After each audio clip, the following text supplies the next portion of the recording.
कौन ससुरा भाजन उतरवा से जाके मिल गए? कौन? तोरा मालूम बा हमरा कितना नुकसान भइल? मालूम बा कितना नुकसान भइल हमार? कौन करता तोहरे के? साला हमार करोड़ का नुकसान हो गए, बर्बाद हो गए नहीं हम। तू कोड़ी का लौंडा हमरा का बर्बाद करता हो, kako निर्मल सिंह का बर्बाद करी हूँ? हाँ?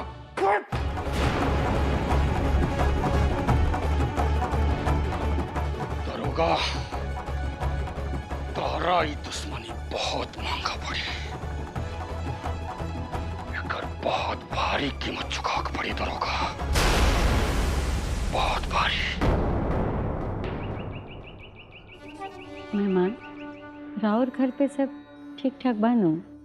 हाँ भैया तो सब ठीक बा, बाकी राउर अपन हालचाल बताई, सब ठीक बानू? एजा तो सब ठीक है बा। अरे हाँ, तू चाय बना लू?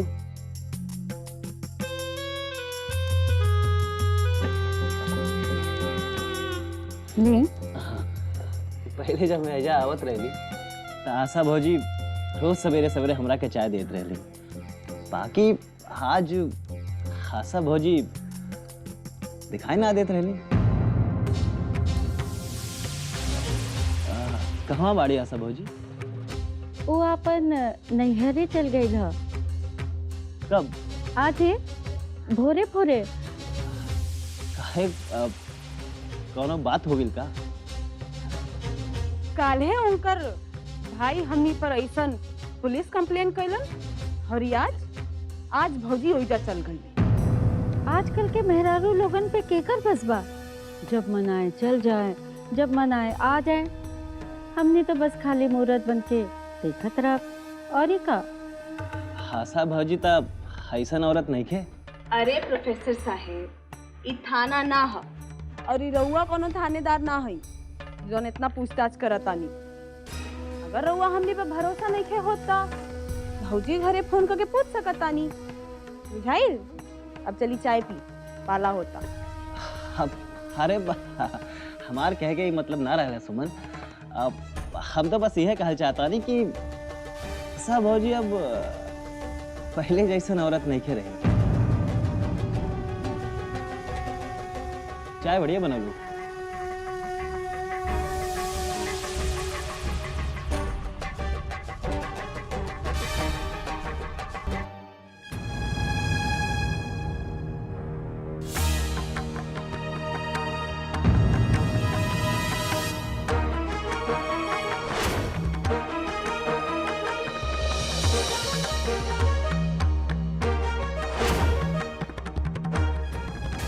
काबिल दीदी? हाँ काबिल। कुछ ना कुछ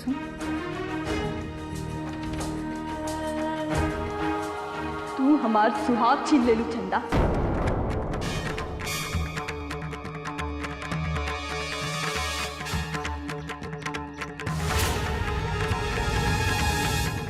दीदी काबिल।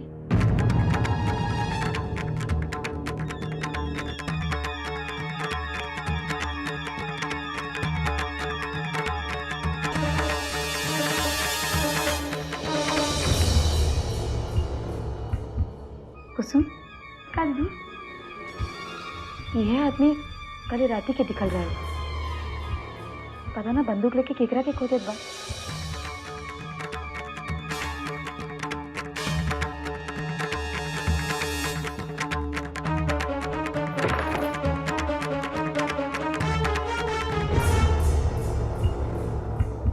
पता ना काहे को अनजाना सा डर लागत बा, डर सता रहल बा। अरे बेटा, शुरू में बियाह के बाद सब लड़की कैसे ही अनजाना डर लागेला, बुझा गई?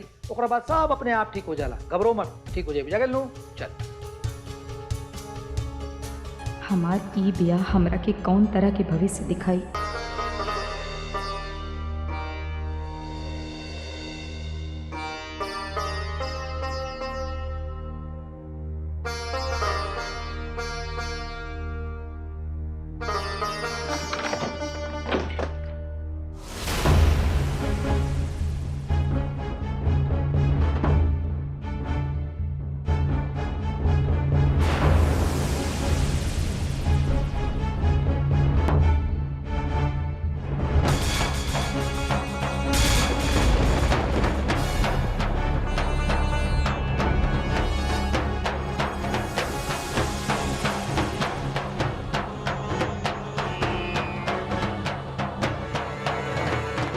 बैठो बैठो का गए बैठो बैठो बैठो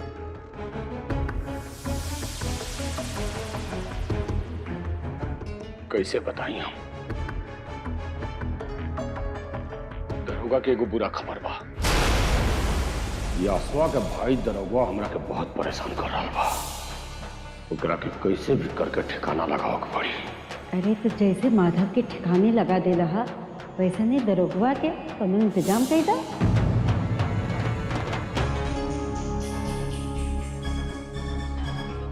अरे अरे रुका रुका रुका कहा रोता रू आसे पूछो अभी तहार रोए के टाइम नहीं आए। अभी वो मरल नहीं खे अभी वो जीते बा।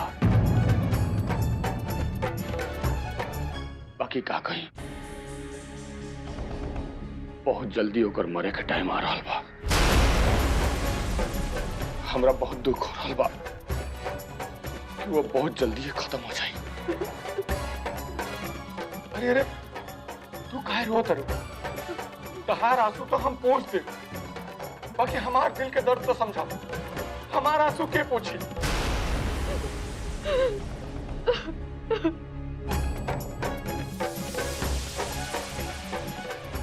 अरे जब हम रोबे ना करब अपना साला के मौत पर तो हमारा आंसू कहां से निकली रे?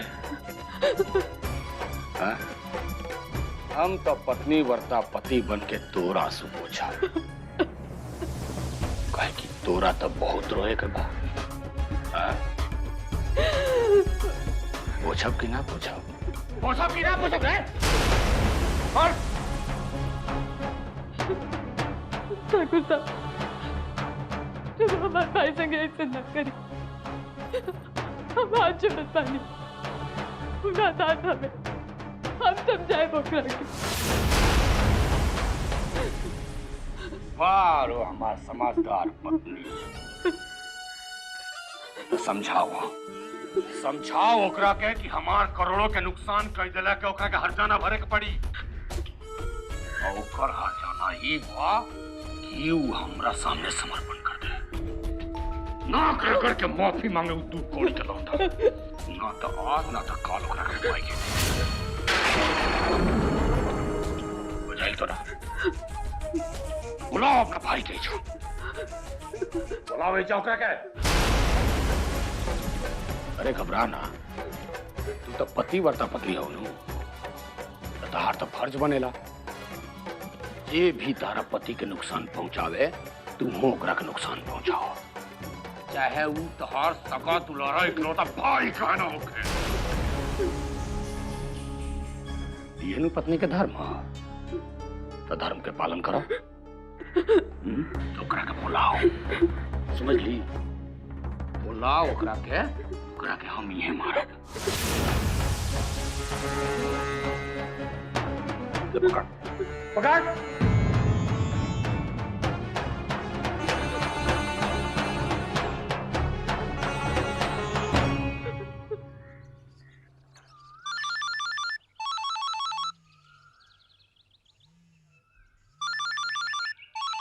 निर्भय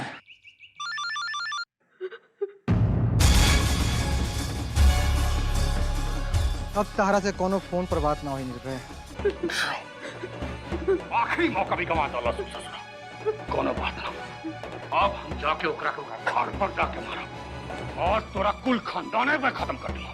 साला किस्सा ही खत्म एक बार। बंदूक ला रे। ठाकुर साहब हट रबरा पर क्या? जमा रुक जाए ऐसे ना करी ठाकुर साहब। हमारे भाई की जमा कर दी। छोड़ हमरा पैर के। ठाकुर साहब ना। छोड़ मेरे को। बेटा आशा भौजी का आवाज लगा था। हमारे भाई की जमा कर दी।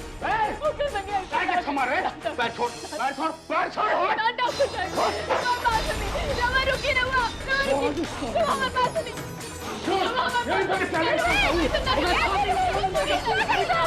रूम का छोड़ दे रविंदर। ना बच्चा निर्भय सिंह के करोड़ का नुकसान कर दलाओ। लाश बिछा दे मगर खानदान के खत्म कर दे। देखा जोश में ढेर गुताई की कोनो जरूरत नहीं है। अरे तू दरोगा से तो और तरीका से भी निपटा जा सकता। भैया तू वो गंदा खून से अपन हाथ काहे रंगल चाहता? रुक जा भैया। निर्भय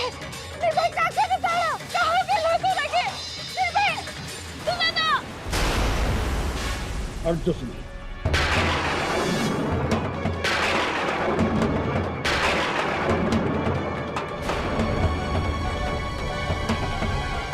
थोड़ा सा आखिरी बार कॉरल में सुमन हट जो। इसमें हमारे सामने कोई अपन सगा भी आ जाए तो क्या कर जान से मार दे मत। हट सामने से। ना भैया हम ना हटे। मन हम थोड़ा सा आखिरी बार कॉरल में हट जो। हट जो हमारे बहन बाड़ी तक हो और सारा नाश्ता रिश्ता भूल जाए अब। हट। ना भैया हम ना हटे। हम कहता नहीं तो बंदूक रख दो। हम खुद सुमन हट। भैया हम कहीं ना हटे। हम कहता नहीं तो बंदूक रख दो। सुमन हट। हट। निर्भय, तोरा के गुस्सा में ना बुझत कि इस दरोगा ना हो सुमन और बंदूक नीचे करा।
दमाद जी, छोड़ा निर्भय के।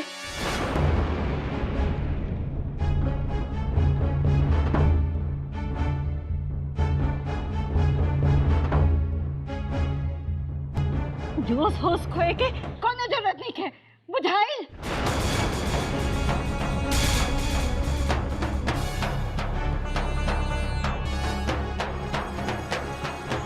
सरकार, सरकार, सरकार। अब का भइल रे? अब दरोगा कहाँ दूसरे से ताकि आग लगा दलो। पुलिस गोदाम पे गइल बा, आग लगे के जांच करे।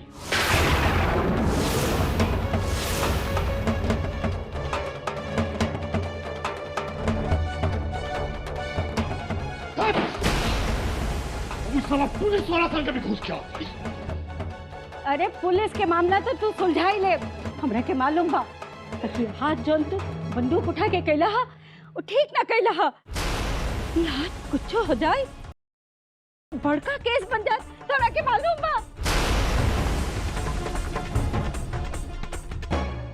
मेरी बहन, तू हमारे इकलौता बेटा बड़ा। यदि तू जेल चल जाई था तो हमार का हो, कभी सोच रहा।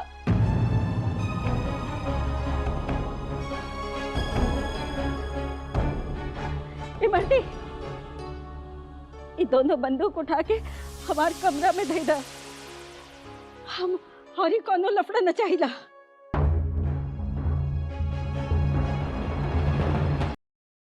सोचा कि जो नुकसान भइल ओकरा में से कैसे निकल जाए।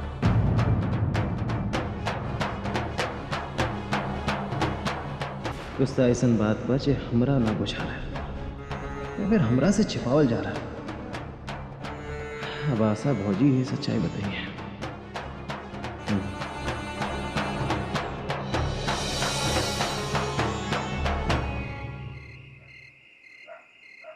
रउआ बैठ जाए, इतना टहले से का हुई।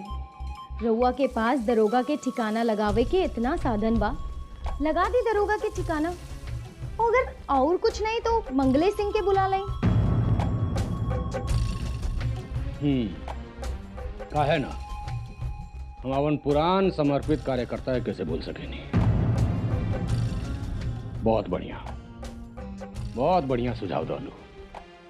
रउआ कहे तो हम ही बुला लाई।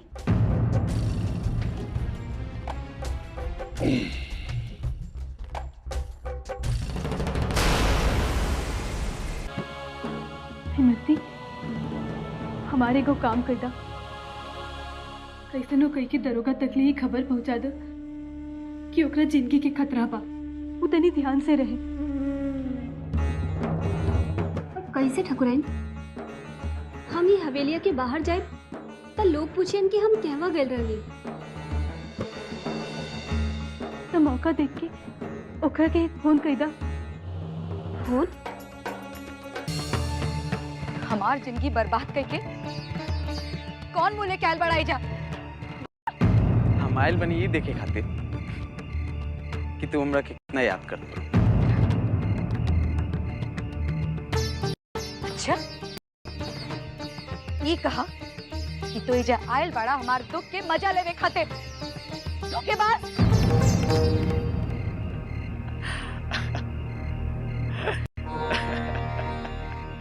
माधव तू खाली हमार जिंदगी बर्बाद ना कैला, हमार संगे संगे हमारा आशा दीदी की भी जिंदगी खराब कैला। तू दो औरत की जिंदगी के साथ खिलवाड़ कैला माधव। के पाप लागे माधव, पाप लागे तारा।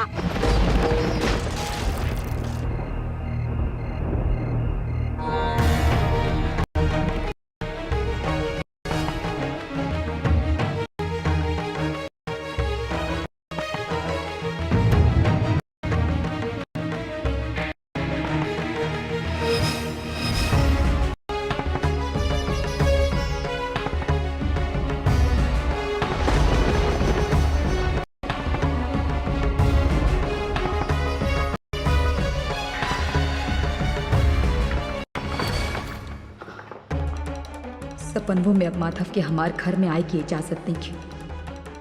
दरोगा भैया मिलिहन तो हम उनकरा से कह कि मारे के होता हमरा की ना मारा भैया माधव के।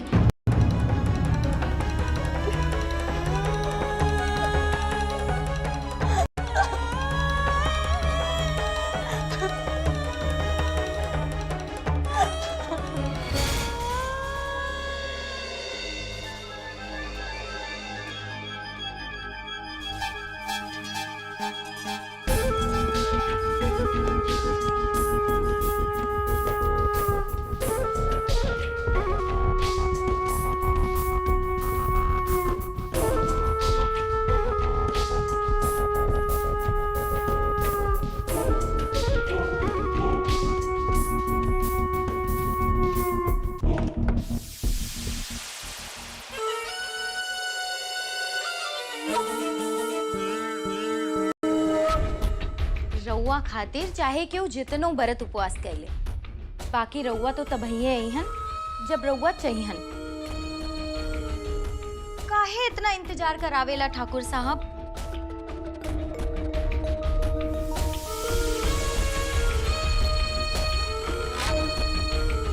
भगवान के दर्शन इतना जल्दी थोड़े होला। आज तो हमहू ठान लेले रहनी कि जब तक रउआ ना आए हम अनाज के एक दाना भी ना खाई। खा तू अभी तक खाना नहीं क्यों खैले? रानी ये का बचपना। अरे तू एक बार कहले रह तू तो हम पहले ही आगे रहती नू। ए तू एक बार बोल के तो देख तू। हम काहे बोली? अरे अरे इतना गुस्सा। ए माने तू हमरा से इतना प्यार करेलू?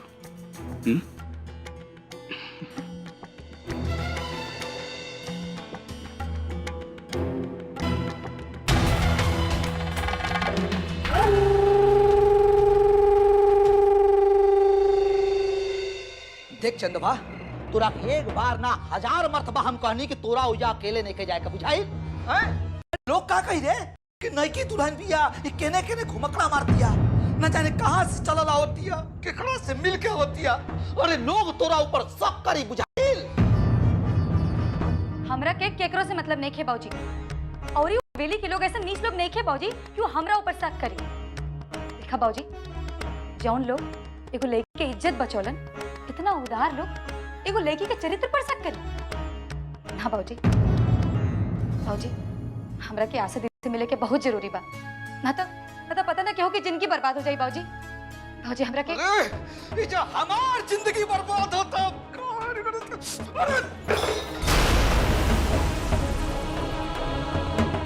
देख, तोरा से कह देनी कि तोरा नहीं खे जाके तो नहीं खे जा, बुझाइल? तो ठीक बा बाबूजी, तो तू ही पहुंचा था हमरा के हो जा। हमारा लगे टाइम नहीं खे, बुझाइल? नहीं खे टाइम हमारा लगे। और ठाकुर साहब भी कहलू तोरा से कि जब उनकरा के समय मिली तो वो आके तोरा के विदाई करा के ले जियन। और ये तो आशा दीदी के सुन सुन के हमार दिमाग पगला गइल बा, बुझा गइल नू? देख, अभी रात हो गइल बा, चुपचाप सुत जो, ठीक नो? सुबह जब होई तो जोन होई तो हम करब, बुझाइल? सुत। इतना छूट दिल बानी हमरा कपार पर चढ़ के आगे बढ़ा करू लोग।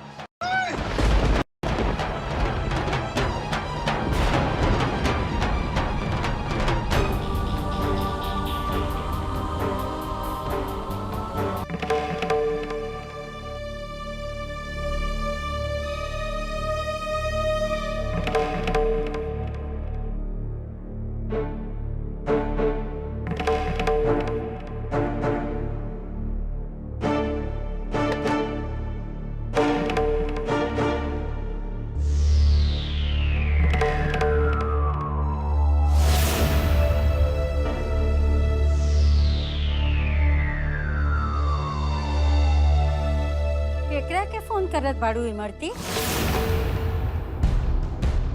केहू के ना ठकुराइन, हम तो फोनवा के पूछत रहली।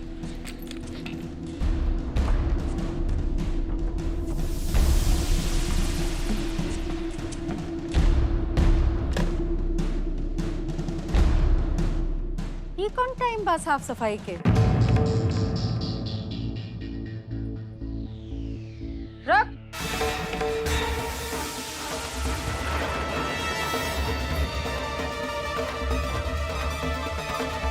केकरा के फोन करत रहलू? केहू के ना ठकुराइन, हमरा के बा जेकरा हम फोन करब?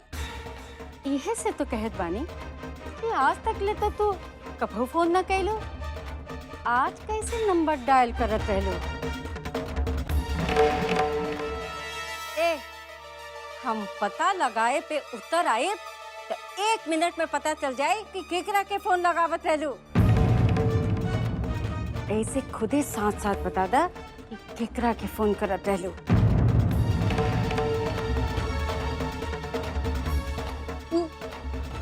दरोगा के।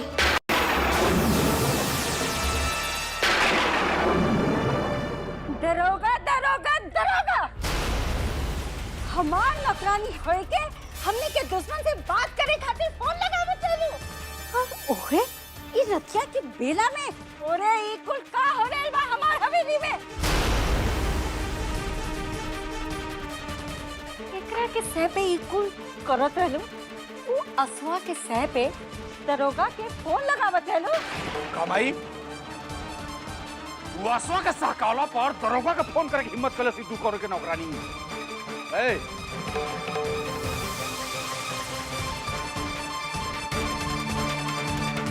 का कहे जात रहिए थे? बोल। कुछो ना ठाकुर साहब, वो आशा ठकुराइन के मन बेचैन होत रहल, यही से वो कहली तनी उनकर माई बाबूजी के हालचाल पूछ ली। कि दरोगा से बतावे के रहली कब निर्भय घर से निकली और वो घात लगा के मार दे। हाँ, ऐसा कोनो बात नहीं के ठकुराइन। अच्छा, तो उनका अपना माई बाबूजी का हाल जाने के बनू, जो उनका से कह दे कि उनकर माई बाबूजी मर गए हैं।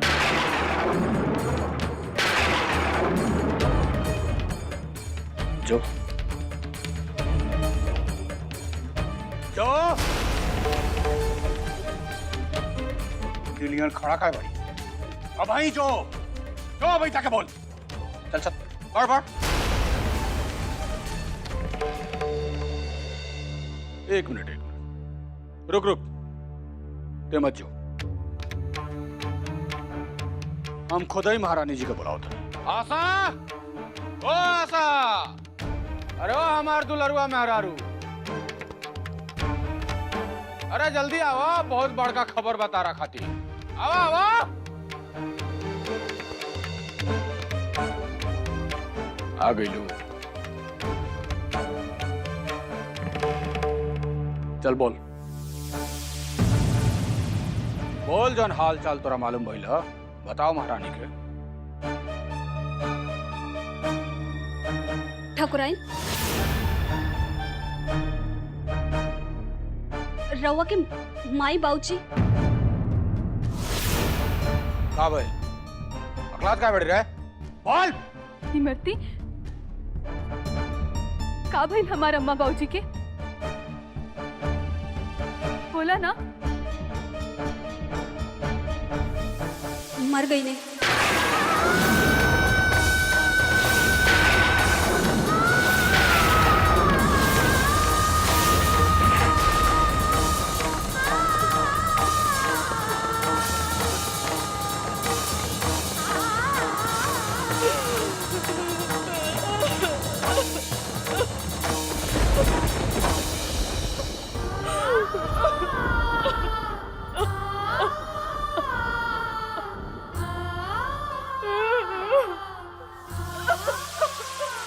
कहा हो गए?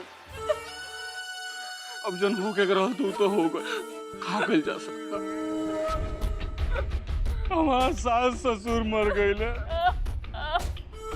अब तो हमरा लकड़ी दे जाए के पड़ी। मत रो, चुप हो जा, मत रो, चुप हो जा।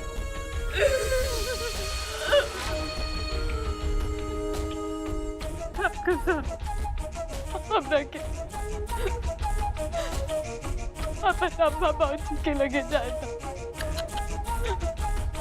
लेकिन हम तो ना जाए दे, तू हमरा दुश्मन से मिले जाइबू। अपना पति परमेश्वर के दुश्मन से जाके मिल बेटे।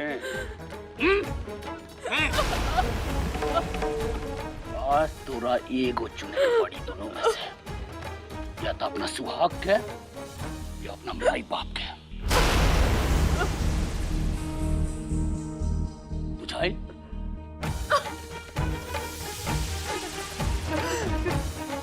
ठाकुर साहब, हमरा के एक आखिर बार अपन अम्मा बाबूजी के लगे जाए।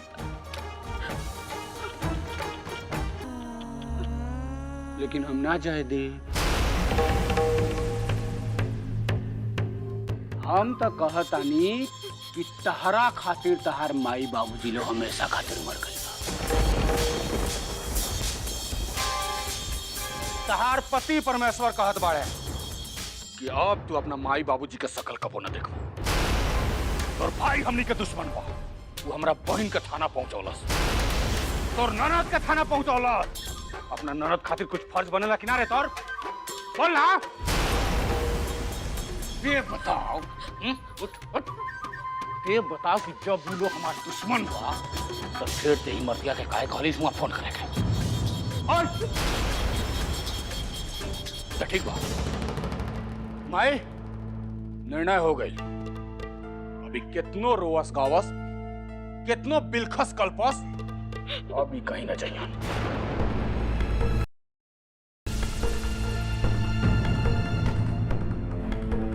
अब माई बताओ, इनका साथे का इलाज करिए। हमरा के क्षमा कर दे ठकुराइन, हमने तो क्षमा कर दे। हम तो नौकर चाहते हैं, हमरा काम तो खाली आदेश का पालन में ठकुराइन, हमरा के क्षमा कर दे ठकुराइन। ए उठ उठ,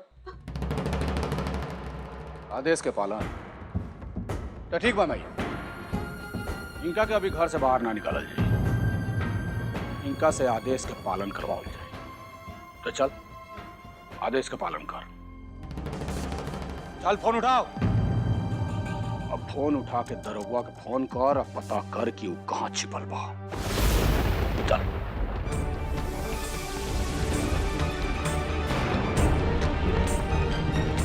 चल।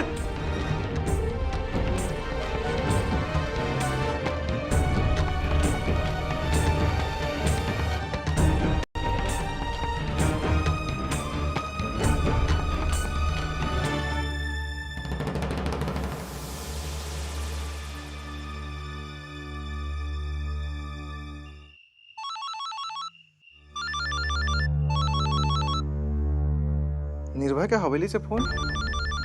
राजू तनी बात करके देखा तक के हा और का कहता। हेलो दरोगा भाई के हम इमरती मीरती हिंद। हाँ मृति बोला। ठाकुराइन पूछ ले बिया कि तू कहवा बाड़ा। दीदी के कह दिया कि अभी हम छपरा में बनी और ठीक बनी, घरे भी सब केहू ठीक ठाक बा। अभी हम कचहरी रोड पर अपना दोस्त के साथे बनी। ठीक बा। और दीदी कैसन बड़ी? ठाकुराइन अच्छे से बाड़ी।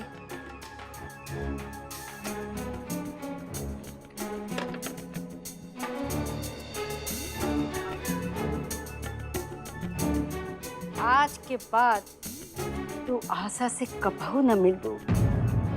यदि तोरा के ई हवेली में रहे के बा तो तू आशा से कबहू न बतियेबू, समझ लो।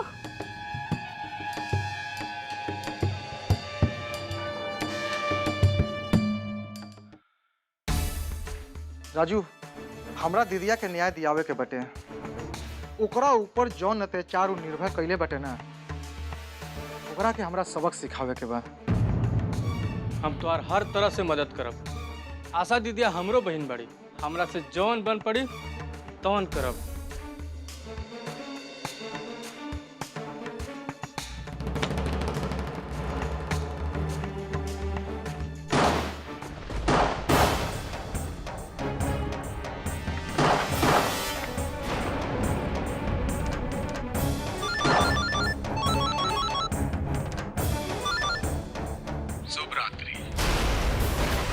Good bye. अलविदा दरोगा बाबू, अलविदा।